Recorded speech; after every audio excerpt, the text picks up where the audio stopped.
Tulad po yung nakaraan na linggo, umapaw yung creek dyan. Hindi na po ako tumuloy dito kasi yung bahay namin, pinasok na umapaw. Pinasok pa rin. Panay sandok ng daspan para hindi ang baba kasi ito yung kalsada. Hindi ito yung kaya yung tubig.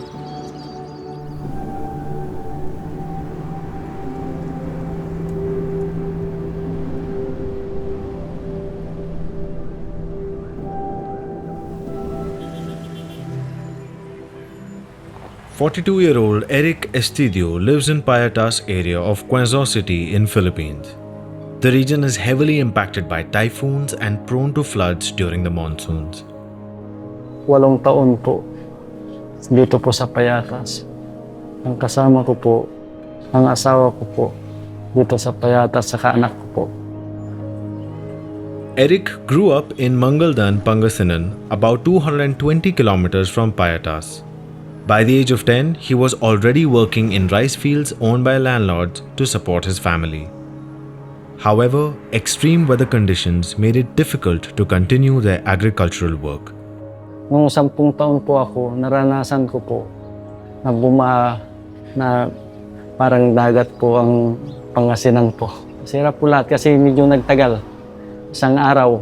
Kasi kapag isang araw po, tapos RBC na, wala na po yun. Puro nagbibitakan po yung mga sira po din yung pananim. Kasi pag nagbitak, saka ng tag-araw, wala na po yung tuyo na hindi na gaano mapatubigan. At the age of 14, Eric left Pangasinan and took on various jobs in Olongapo City, Valenzuela City, and Cavite. While in Cavite, the relentless rains caused his daughter's health to worsen, compelling Eric to move his family once more. Mula Cavite po, lumipat po ako ng Payatas. Anak ko po na hospital doon yung pangalawa ko. Dito namin pinagamot po hanggang nung hindi na kami bumalik doon. Tinakot ko na yung mga gamit ko na ng Arkila po. Kasi may bahay sila dyan na maliit.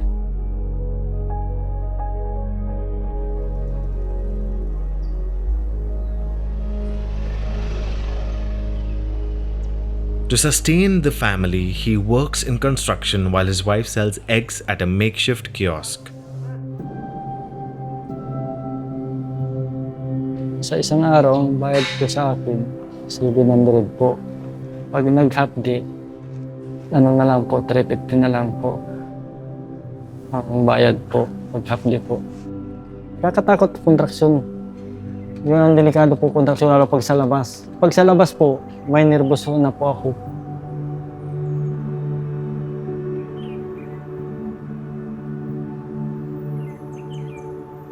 Yung April at saka May, sobra pong init. Doon po naranasan sobrang init. Hingal na hingal po. Mga po. Makaka-epekto po yun. Kasi minsan hindi tulad ng sinabi ko kanina, hindi makapasok. Asawa ko po nagtitinda po ng itlog. Araw-araw po. Sa umaga, naglalatag po alas 6. Tapos alas 11 po, ligpit po. Ang ginagawa po ng asawa ko sa tanghali po, nililigpit po kasi sobrang init po. Sa tanghali po. Tapos pagdating ng hapon po, lalabas naman po alas 4 po hanggang alas 8 po ng gabi.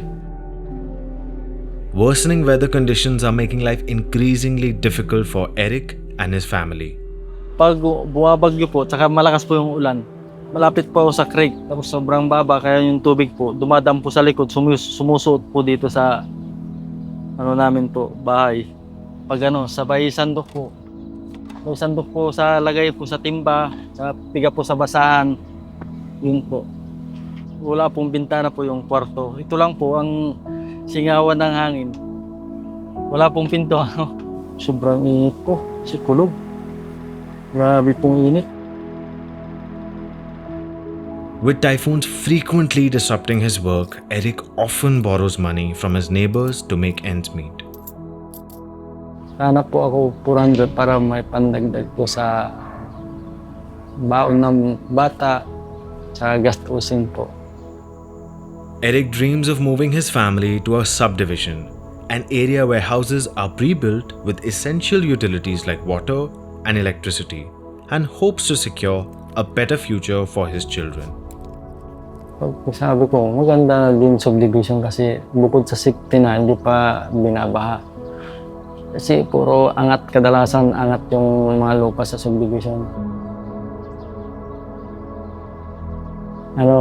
Malabong mga po. Hindi po sila magandang yung pangarap ko lang po sa kanila. Maganda yung pamumuhay nila dito. Hindi po tulad sa akin na talaga, construction,